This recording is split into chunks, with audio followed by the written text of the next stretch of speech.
Steve, I feel like we're just a broken record player. We just keep saying the same thing over and over again. TCU finds a way to win, and they did that just here against Baylor. Hello, everyone. Welcome to Slasher U. I'm your host, Christian Rao, here with my co-host, Steve Feck, and we're going to break down TCU moving to 11-0 with a win by 1 point on a game-winning field goal over the Baylor Bears. Steve, what was this game like for you? Because this was just absolutely electric for me.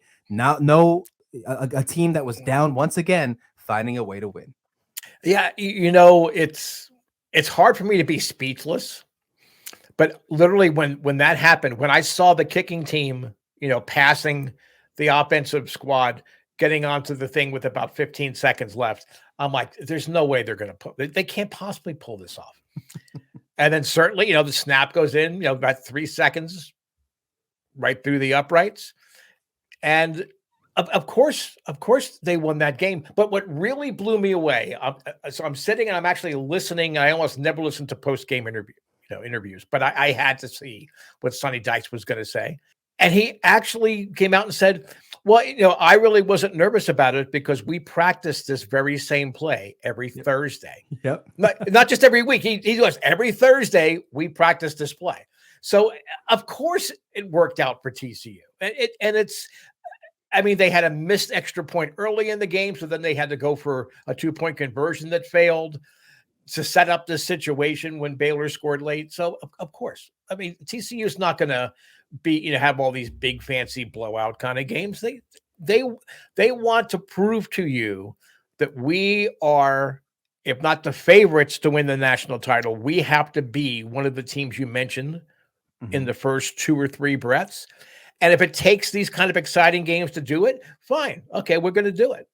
Yeah, 100%. I'm with you. The exact quote from Sonny Dykes, because I had that written down too. I thought this was fantastic. He said, that looked like chaos, but we practice it every Thursday exactly like that. And I think that's awesome. Hey, those are the ways that you need to coach your football team, because you never know what kind of scenario you're going to be in. And TCU has proved that this year. I think they have been in every single scenario you can think of, being down multiple times in a game, being down by a pretty decent margin, and still finding ways to win. Sonny Dykes, if he is not the coach of the year, I don't know who else deserves to be it. He is really doing a fantastic job for this squad, bringing them to 11-0, setting themselves to be the home team in the Big 12 championship game, and 1 win away.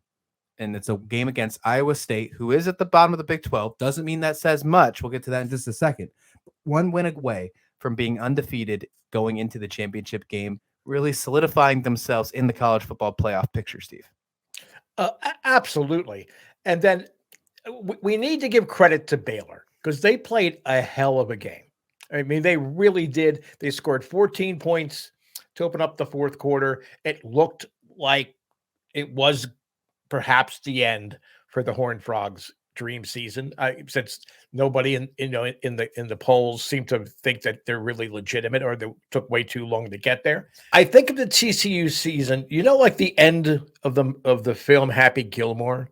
Of course. When that crazy fan drives the car into the tower and it falls over, blocking the hole, and he has to actually try to sink his putt, around this collapsed tower. That's what it seems like. This the only thing you can possibly try to do to TCU is have part of the stadium fall down, have the goalpost blowing back and forth, or something weird like that happen. And I think even then they would find they're probably practicing that now. Like if the wind's blowing the goalpost and it's swaying back and forth, they practice that maybe on Wednesday to make sure the kicker can kind of get it through the thing. This has been such a fun team to follow, and it's such a great story. But Sonny Dykes is a legend now. Oh, Yeah, sure. He is a legend on that campus.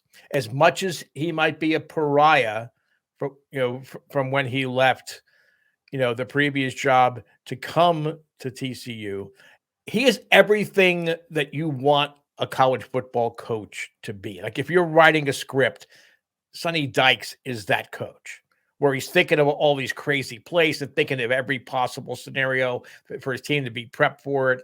And he's always calm.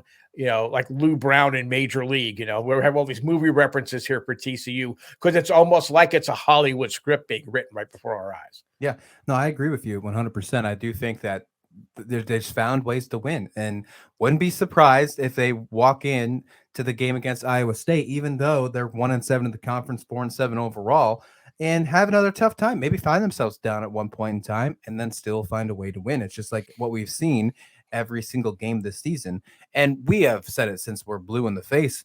The Big 12 conference is the deepest conference Yes. in all of college football, from the top to the very bottom, even with West Virginia and Iowa State in that mix. I know that Baylor has had a tough season. They still have an opportunity to spoil a Big 12 championship appearance for the Texas Longhorns, if you will. Kansas State is the favorite to be the opponent for TCU. If they win against Kansas, they're in. However, if Kansas State loses against the Jayhawks and Texas does beat Baylor, Texas will get that bid because they do have the win over Kansas State. So that is what we sit at for the Big 12 championship. It's down to 3 teams. We already have one in. So the opponent, the away team, if you will, is down to Kansas State in Texas. So Baylor has a chance to spoil that and keep their season at least to a respectable 7-5 and get themselves tied for third in the Big 12. That's a good season, even though we thought that we were going to win the Big 12. But as deep as it's been and as crazy as this season has been, that is a good way to end the year. So we will see TCU take on Iowa State. That is going to be a great game to end the season for TCU. Top of the Big 12 against the bottom of the Big 12 right now. Upsets have been all over the place. Hopefully we don't see that for TCU. I'd like to see them in the college football playoffs. Let us know your prediction in the comments below. Mother there, hit a like and subscribe. And thank you as always for watching Slasher U.